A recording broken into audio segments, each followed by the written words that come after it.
talk about it means, I did get a good opportunity. Spot fixing নিয়ে এবার ললিত মোদির বোমা। টুর্নামেন্টে গড়াপেটার প্রস্তাব নাকচ করায় খুনের হুমকি দেওয়া হয়েছিল তাকে, এমনই দাবি প্রাক্তন আইপিএল চেয়ারম্যানের। ললিত মোদি বলেছেন, 2009 এই টুর্নামেন্টের ম্যাচে গড়াপেটার প্রস্তাব এসেছিল আমার কাছেও, সেই প্রস্তাব প্রত্যাখ্যান করেছিলাম, ফলে খুনের হুমকি দেওয়া হয় আমায়। বস্তুত নিজের প্রাণ বাঁচাতেই দেশ ছাড়তে হয় আমায়। নিজ হাতে গড়ে তুলেছিলেন কোটি টাকার ক্রিকেট লিগ। স্পট ফিক্সিং এর ছায়ায় সেই টুর্নামেন্ট ঢাকা পড়ায় স্তম্ভিত, বিস্মিত ললিত মোদি। এই নিয়ে বিসিসিআই কেও এক হাত নিয়েছেন তিনি। Today, what is happening is the IPL chairman is a rubber stamp, Rajiv Shukla. He reports into Mr. Srinivasan.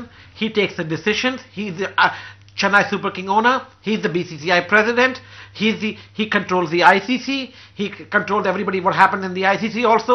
So lines are blurred. It never happened when I was there. Spot fixing কাণ্ড ফের বেআব্রু করে দিয়েছে ক্রিকেটের সঙ্গে অন্ধকার জগতের নিবিড় যোগাযোগকে। লক্ষ লক্ষ টাকার টোপ, ক্রিকেট কেনা বেচার কারবার, রিমোটটা কি দেশের বাইরে? নেপথ্যে কি সেই ডি কোম্পানি?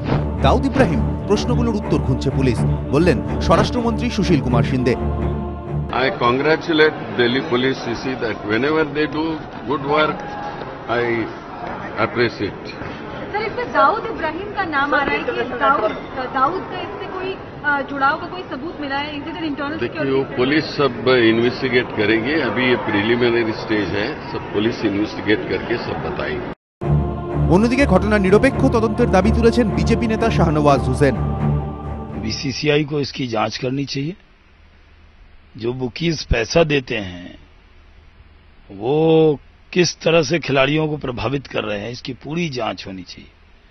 दिल्ली पुलिस जांच कर रही है, एकदम निष्पक्ष जांच होनी चाहिए, और जो लोग इसमें शामिल हैं इसके जड़ तक जाना चाहिए और सख्त कदम उठाना चाहिए ताकि आइंदा कोई इस तरह की हरकत न कर सके। ক্রিকেট বলিউড থেকে রাজনীতি, পেপসি আইপিএল এ স্পট ফিক্সিং এর জেরে তোলপাড় সব মহল। স্পট ফিক্সিং বিতর্কের জল কোন দিকে গড়ায় সেদিকেই নজর সব মহলের। এবিপি আনন্দ।